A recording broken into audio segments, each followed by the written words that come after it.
Well, good morning and welcome to SB Connect, where we connect to and educate for the world of work. Today's session is called Leading the Future of Biomedical Science. You're in for a treat today. Today, we are connecting with two PhD students from UCR, Daniel Diaz and Rebecca Hernandez. And so they're going to be sharing some information with your classes about human diseases, also about their research interests and their journey into the biomedical science field. So again, I'm going to invite Daniel Diaz and Rebecca Hernandez of UCR Biomedical Science School. Good morning. Thank you. Good morning. Good morning, Michael. Thank you for having us. So I'm just going to go ahead and share. We have a little PowerPoint presentation right here. So today we're going to talk about our journey to science, a little bit of why we chose UCR and biomedical science, and then we're going to give some really fun images and videos of what we do in the labs, and then we'll talk about some of the career options also after we graduate. So as mentioned, my name is Rebecca. And my name is Daniel. I'm making sure I'm not muted. Excited to have all of you guys here. Okay, so let's get started. So first I want to kind of explain why I chose UCR and why I chose biomedical science specifically. So first off, location, it's in SoCal. SoCal's the best place to live. I grew up, was born and raised in LA. So all of my family is in SoCal, and I really wanted to stay close to them because family is very important to me. So I didn't want to go out of state because I have a lot of little nephews and nieces, and I didn't want to miss out on their growth, basically all their birthdays, you know. Additionally, biomed, it is a part of the School of Medicine, so it has a really interesting curriculum where we actually get to take classes with the medical students. So we are part of the School of Medicine, and that's really cool because I would say majority of PhD programs out there don't have that. So that's very unique about our program. And also there's a wide range of research topics to choose from. So that was really important to me because I didn't really know what exactly I wanted to research. We have a lot of like immunology, we have cancer research, we have behavioral research, brain stuff, cardiovascular, as I'll be talking a little bit about today. So that is why I chose UCR, and you can see some very pretty pictures of UCR. To the left is one of the hikes that I really like to go on. It's the Rubidoux hike. And then to the right is the Mission Inn. They always do some pretty like Christmas lights around the Christmas time. It's very fun to go to, and they still have these little horses actually riding around in downtown Riverside. So it's very fun. Okay, so the reason that I chose UC Riverside, the PhD program, was similar to Rebecca, the unique curriculum that UC Riverside Biomedical Science PhD program provides. So like she mentioned, we get to take classes alongside the medical students. And so our first year training is the exact same thing that a medical student would see. And so for the type of research that I wanted to do later in my career, this was perfect training.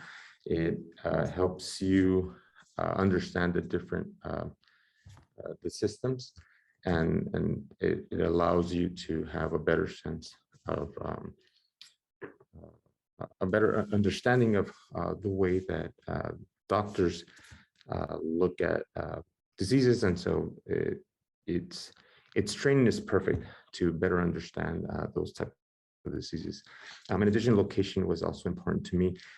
I was born and raised in Los Angeles, and so a lot of my family is still here in Southern California, and so being near them is very important to me. And then finally, the diversity of the faculty and students, that was also important. I wanted to be around people that look like me and people with different ideas and in an environment where I can feel that I can relate to those around me. So next, we're going to talk about a little bit about who we are and our background and the roots that we come from. So again, I'm Rebecca. I'm a third-year PhD student in the Biomedical Sciences program at UCR.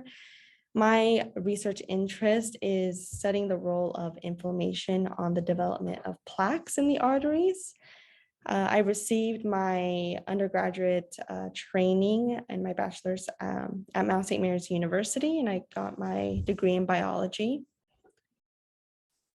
I am a first-generation student, first person in my family to pursue a PhD, and I am the youngest of 5 siblings. You can see my parents were, again, born in Mexico.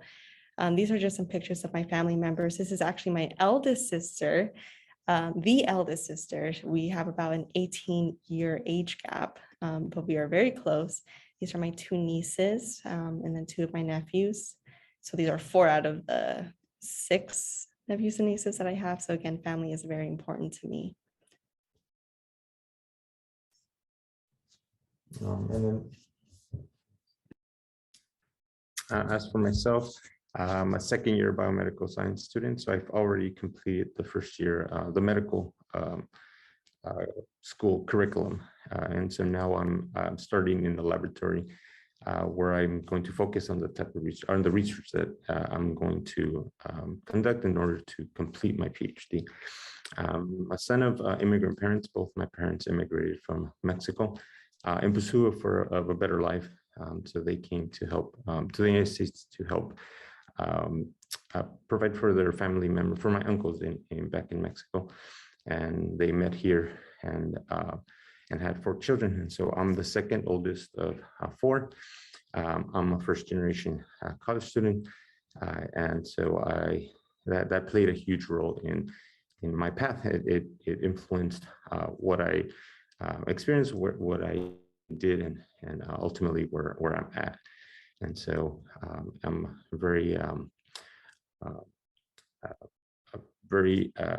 close to my family. And so you could see here, we on the picture on the left, we took a family trip to Utah all together. And so that's one of the few opportunities that we had to get together, and especially during COVID. And so we were really it was a very elaborate process. We all got tested before we met and got tested afterwards. And we're very careful when we were together.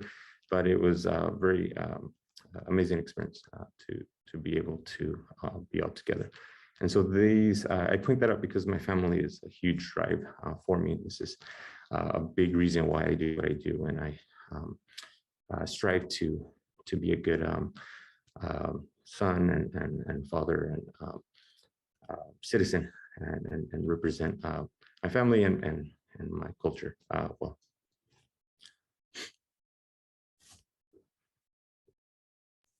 All right, so now we're gonna be talking about our journey into science.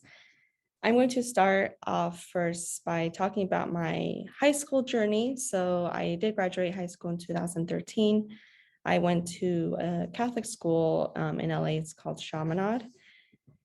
So in high school, I was a straight A student, joined science club, and I won national science competitions. Now, to be honest, this is actually not true. I was not a straight A student. I actually graduated with a 3.14 GPA. I received a C in biology, which is very funny because now I have a degree in biology. And one of the reasons why I struggled so much, and I want to really emphasize this, is because I didn't really have any mentorship. So, and that's very important, as you'll see later on. And this is not to say that you don't have to try hard in high school. It definitely would have helped for me to get better grades. It would have been a lot easier. This just meant that I had to try a little harder compared to other people. But the point that I want to get across is that you don't give up, basically. If you are struggling in high school right now, if you're a senior in high school and you're thinking, my grades aren't good enough. I can't be successful. That's not true. You have so much opportunity for growth and you can amount to anything. So when you look at these two high school profiles, straight A student versus student who received a C in biology, you don't expect the person on the right to be getting their PhD in biomedical science, but here I am now. I am getting my PhD in biomedical science. So I hope that's an inspiration to some of you. Next, I'm going to talk about my undergraduate career. So I went to Mount St. Mary's University. I did major in biology again, even though I got a C in high school. That didn't stop me, obviously. I still struggled. My first 2-year average GPA was about a 3.2, but my last 2-year average GPA was a 3.8. So overall, I received a 3.5, but I did graduate with honors. And that was one of my goals in college. And I reached it, even though it was barely, I still reached that goal. And one of the big differences between the first 2 years and the last 2 years of college was that I gained a mentor. And I think that's what really pushed me to get more involved. And it's weird because the more involved I got, yes, the less time I had, but the better my grades were. And I think that's just because I gained a passion for science. So this mentor that I ended up gaining, I actually joined her lab and I did some cancer research with her. And in this lab was where I fell in love with science. And I realized that I wanted to be a scientist. It's just what I wanted to do. So here's a picture actually of my graduation. This lovely lady on the left, Dr. Nogash, she is my mentor, or was my college mentor. And she's the lab I ended up joining. And Dr. Trotner on the right, she's another one of my mentors. And I forgot to mention, Mount St. Mary's is an all-girls school. So that was also very empowering because they really focused on female scientists. And that was just such an inspiration to me to see all these female scientists and faculty members at the school and how successful they were. And it made me want to pursue the same thing.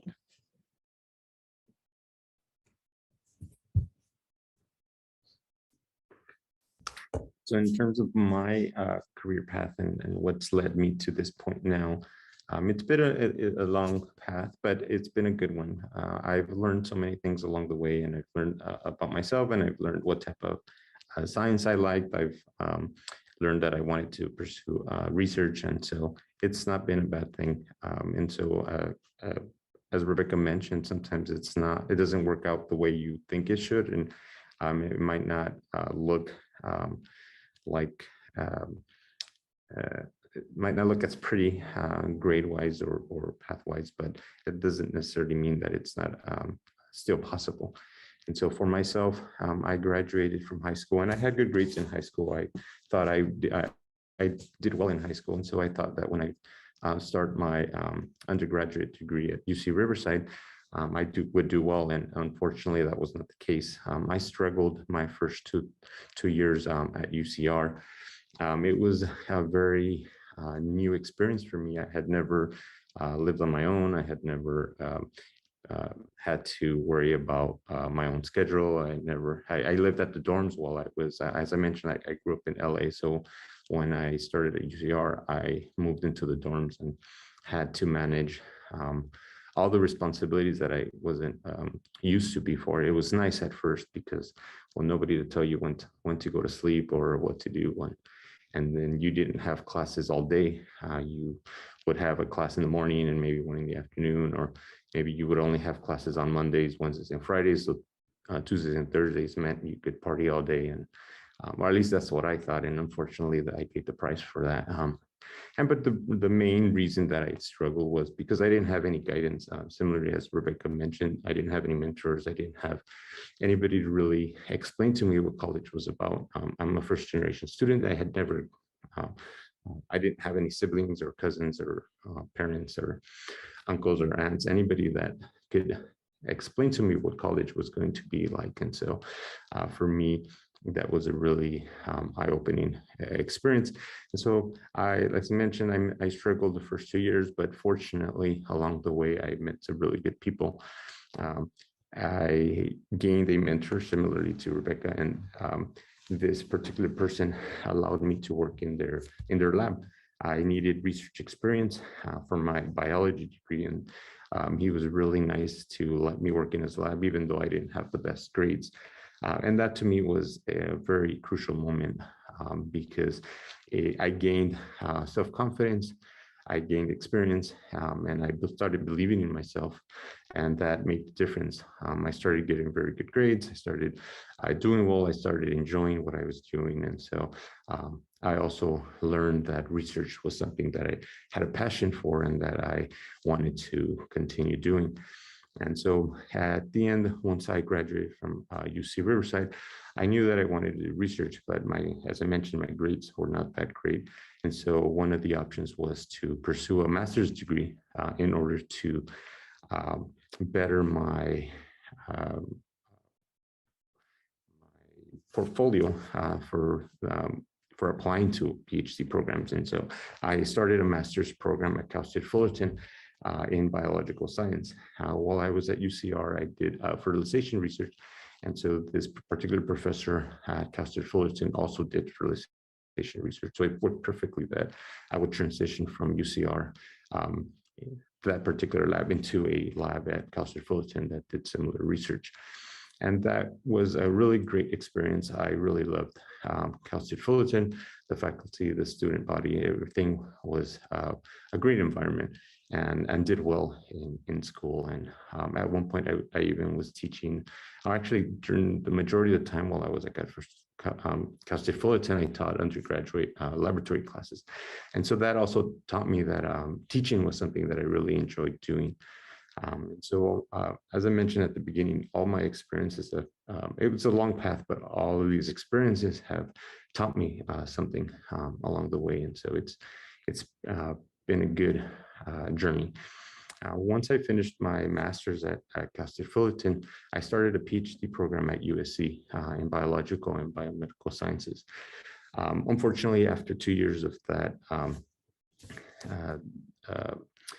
process, I had to leave school because my wife's mom was diagnosed with Alzheimer's. And so at the time we were living in Orange County, and my wife was pursuing her PhD at UC Riverside. I was at USC.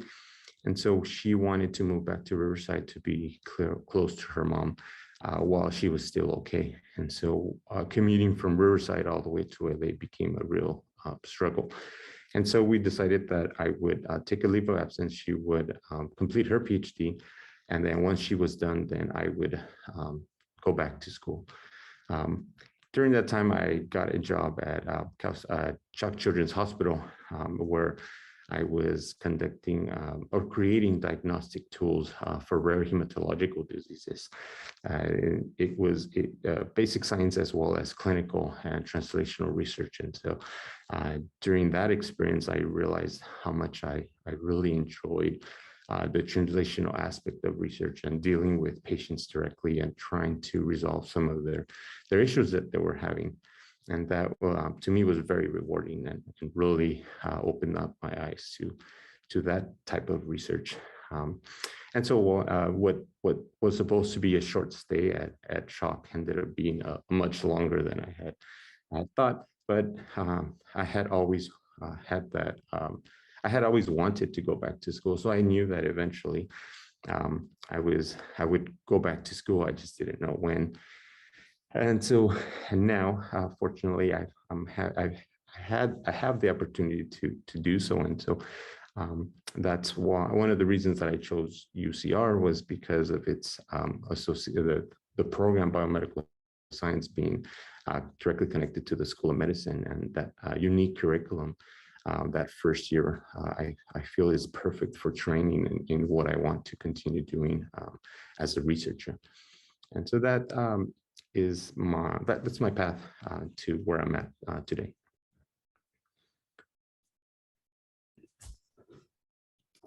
Okay, so now we're going to talk a little bit about science. So we're going to show you some cool things that we've done in the lab. I will go first. First, I want to talk about BPA. I believe we all know what BPA is, but if we don't, just go to your local Walmart or Target, go down the baby aisle, and you'll see a lot of things that say BPA free. So BPA, it's a little bit controversial whether it's toxic to the human body or not. It does have some toxic effects, but whether these are really bad is, again, a little controversial. So BPA is found in a lot of plastics, including plastic baby bottles, some children's toys, some of these tableware, medical devices, and food packaging, which means that we are exposed to it a lot. So because it's very controversial, my lab, we study cardiovascular disease, specifically the plaques like that develop in your arteries. So we wanted to see whether BPA can affect plaque development. So we have here actually different pictures of some arteries in the mouse. And we either expose the mouse to nothing or we expose them to BPA. And the red here is the actual plaque. And we can see that BPA actually has a lot more red, so a lot more plaque compared to mice that were not exposed to BPA. So that's actually a very interesting finding because we found that BPA could potentially worsen or induce or cause cardiovascular disease. So this is just another artery in the mouse. You can see again, this red staining here is a lot bigger compared to this one here. So this was very cool to do because I was then contributing to this big conversation of is BPA harmful to humans or not. Again, this study was done on mice, so there still needs to be some work done because obviously we are not mice, but this is definitely a start to show that BPA can potentially play a role in cardiovascular disease, which is the leading cause of death worldwide. And another thing that I've done in the lab, I was given the task of growing cells from live tissue, not live tissue, but tissues dissected from the mouse. And this is an artery. It's actually the biggest artery that we have. It's the aorta. And so the way I did this is I got the aorta and I just put it on a plate and just crossed my fingers and I hoped it growed or that I would grow cells. And to my amazement, it actually worked. So here you can see these little cells actually start to grow out of the aorta. So I believe this was about day 2 of growth. Middle picture is around day 3 or 4. So you can see it's starting to grow more outwards. And this last picture here is about 1 week afterwards. So you can see there's so many cells right here. And this red here is just some blood that kind of just stayed in the artery. But yeah, this was very cool to see that I was actually able to grow cells from an actual tissue.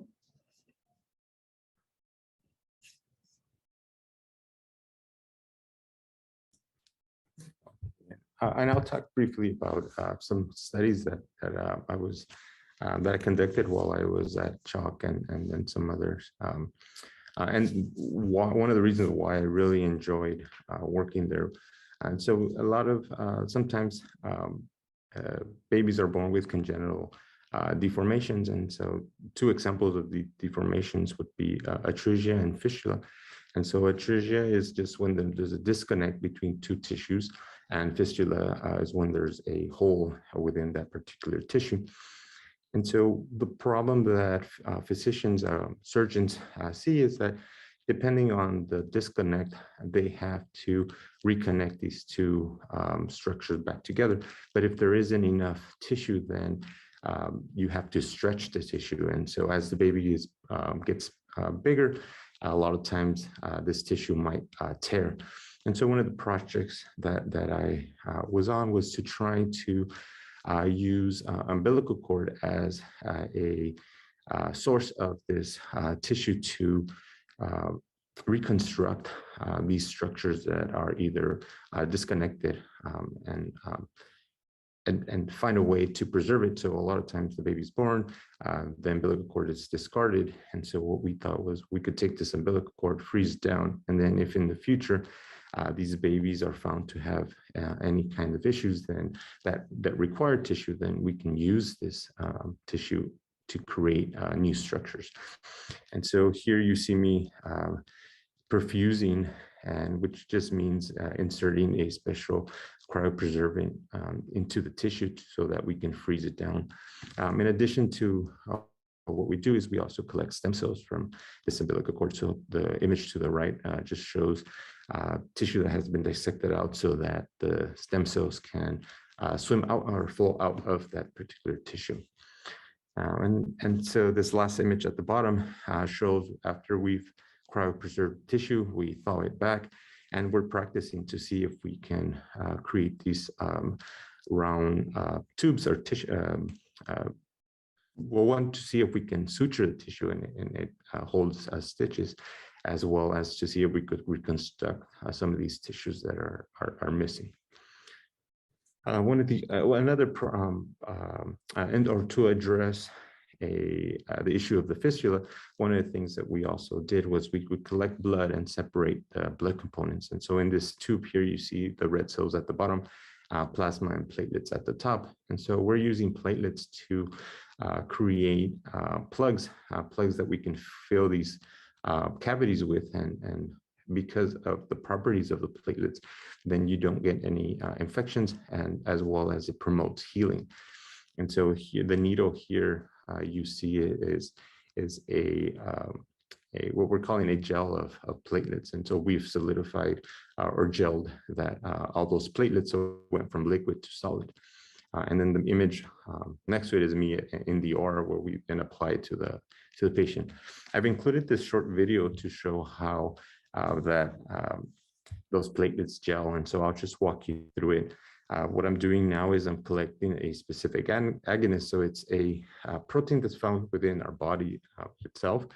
And so this process naturally happens when you clot. And so normally, if you've ever injured yourself, you cut yourself and then you see a scab or a scar, and that is started off as platelets coming together to create a clot.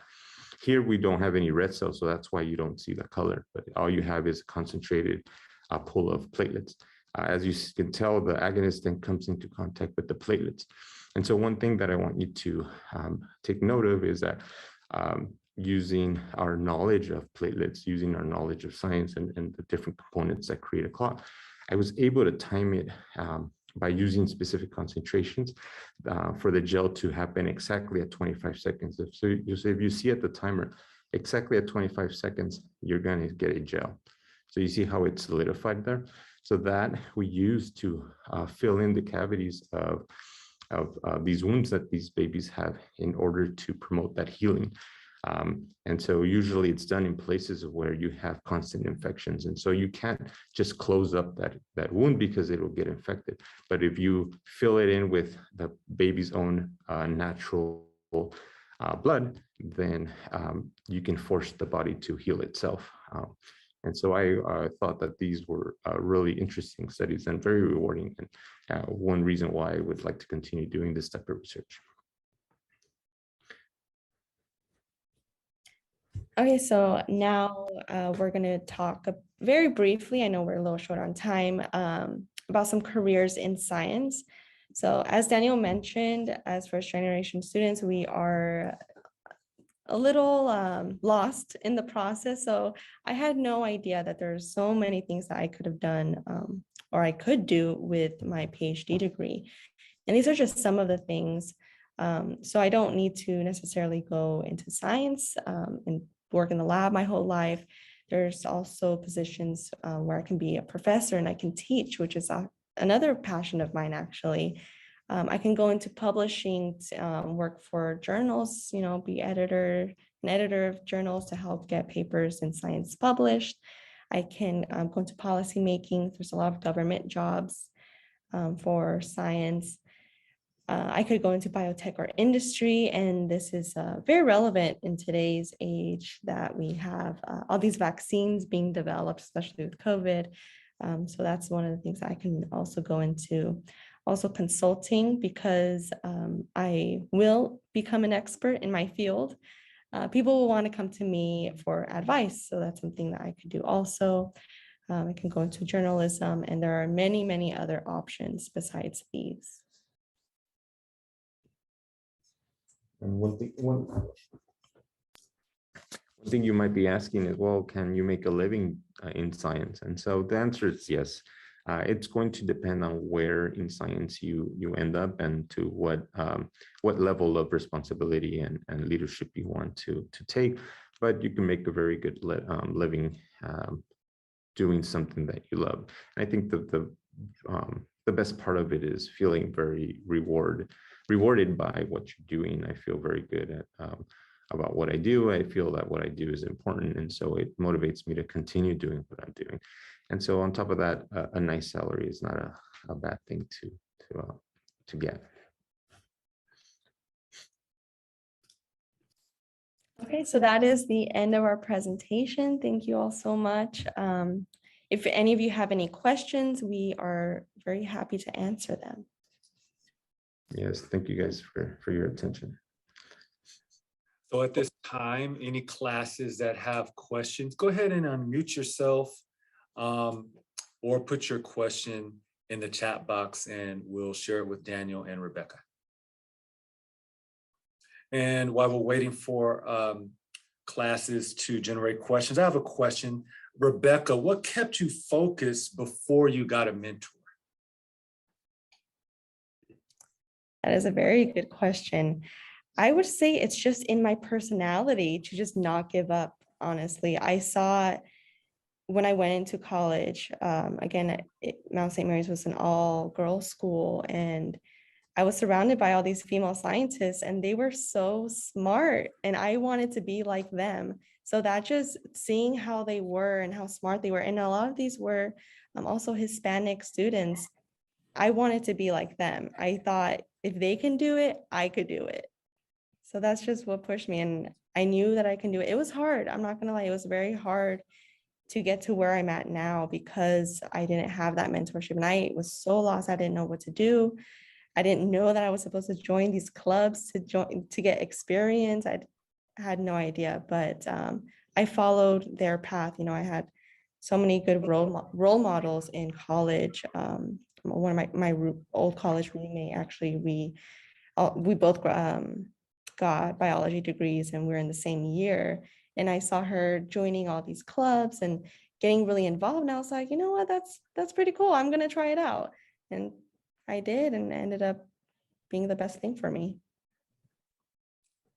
Thank you so much, Rebecca. This question is for Daniel. At what point did you realize you had talent in the biomedical field or the biomedical sciences? So I guess it's it's funny that you asked that because it's always evolving, and so I think it's maybe human nature to always doubt yourself and wonder, well, am I really good? Do I belong here? Do I know what I'm doing? And that's probably not what you want to hear working in a hospital around children and so forth. But I think your experiences is the evidence. What you do is the evidence to start feeling that you know what you're doing or that you're good at what you're doing. I was doing it because I was interested in it. I was doing it because I enjoyed it. And so I think either I did it because I was good, or maybe I became good because I enjoyed it and I was doing it.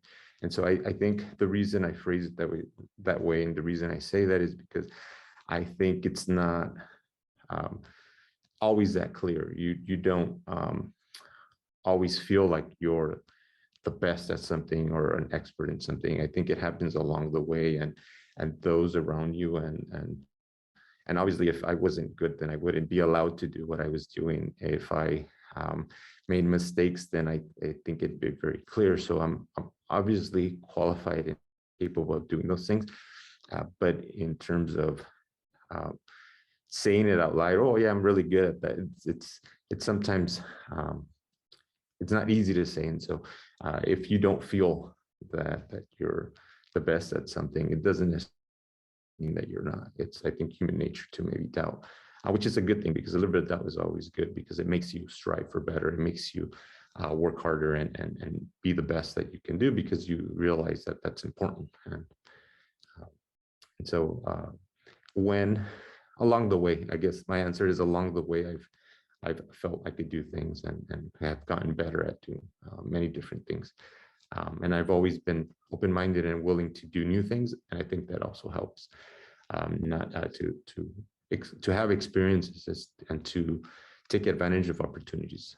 Being open-minded and being willing to learn, even though you don't think it's something you might be interested in, makes you better.